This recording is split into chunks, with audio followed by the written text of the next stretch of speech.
maharnya berapa Ki? Saya tetapkan sekian. Sekian Pak. Bisa dites enggak? Nah, di situ pasti akan Assalamualaikum warahmatullahi wabarakatuh. Apa kabar sedulur semuanya di seluruh tanah air ataupun yang ada di luar negeri begitu. Salam santun. Oke, di video ini kita sharing aja mengenai edukasi. Ya. Perlu atau tidaknya suatu batu mustika itu dites dulu sebelum digunakan. Ada polemik besar yang terjadi ya, baik di dunia spiritual ataupun di tempat saya pun ada polemik ya. Ada banyak yang ketika menggunakan atau ingin menggunakan mustika, mereka akan nanya dites dulu bisa ndak. Nah, ini akan saya rangkum ya. Pertama adalah tes semacam apa begitu. Nah, saya contohkan ketika saya ini sekarang sudah duduk ya, sedang duduk semacam ini.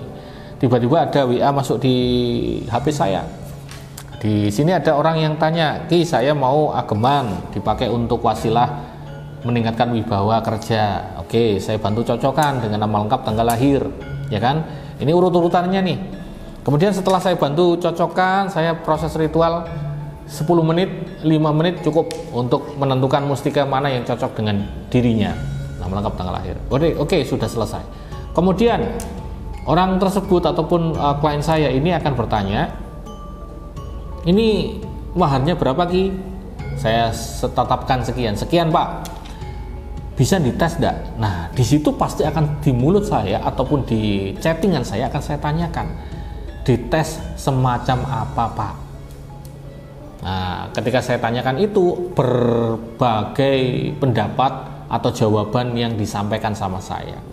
Ada yang mengatakan, tes ini Ki, tes kalau saya bisa tes apa itu namanya?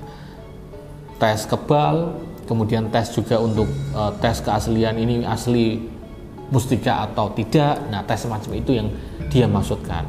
Ada juga yang tes, saya tes dulu Ki, kalau manfaatnya bisa saya rasakan baru saya bayar. Nah, ini tes. Berarti kan tujuan untuk tes ini banyak sekali. Sebelum memiliki mustika, ya kan, orang akan menanyakan tes. Bisa dites nggak Ki? Manfaatnya bisa saya rasakan nggak? Ada energi nggak? Ya kan, semacam itu.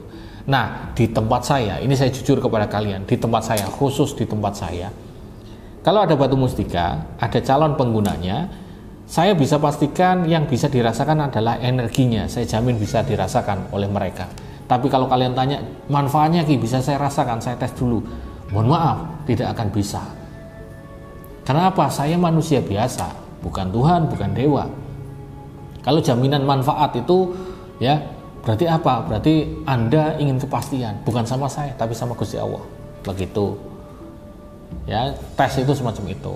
Nah, maka dari itu, kalau ini saran saya untuk kalian yang ingin cari benda bertuah atau ingin cari pegangan. Sebelum kalian beli, sebelum kalian dapatkan, sebelum kalian inginkan, tolong ini getaran batin kalian harus serap dulu sama agemannya. Kalau sudah yakin ya, kalian tidak perlu yang namanya tes-tesan, karena itu adalah cara tes secara spiritual. Jadi mustika itu akan memilih orang yang tepat. Nah, itu tes yang realnya itu kayak gitu. Ya, jadi semacam itu ya saudaraku semuanya. Ya, jadi pentingnya ataupun apakah penting kalau orang itu mau beli mustika harus tes dulu? Tidak bisa dites, ya kan, dites. Kalau kata kasarnya, kalau saya ibaratkan ya gini, saya mau beli mustika seperti orang nikah. Kalau mau nikah, ini Pak, anak bapak saya coba dulu, kalau enak saya teruskan, kalau nggak enak saya mundur. Nah, ini kan kurang ngajar, ya kan? Nggak ada yang semacam itu. Atau kalian nih mau beli makan, kalian makan tuh, tapi nggak ada jaminan tuh di situ kalau kalian bisa kenyang, ya kan? Walaupun udah bayar, udah makan, nggak ada jaminan untuk kenyang. Kenyang itu manfaatnya. Jadi tidak bisa dites untuk hal-hal yang di luar kodrat semacam itu. Oke, jadi paham ya? Semoga yang saya sampaikan ini menjadi wawasan baru. Sekian dari saya ya. Silakan komen di bawah mengenai pendapat kalian masing-masing. Wassalamualaikum warahmatullahi wabarakatuh.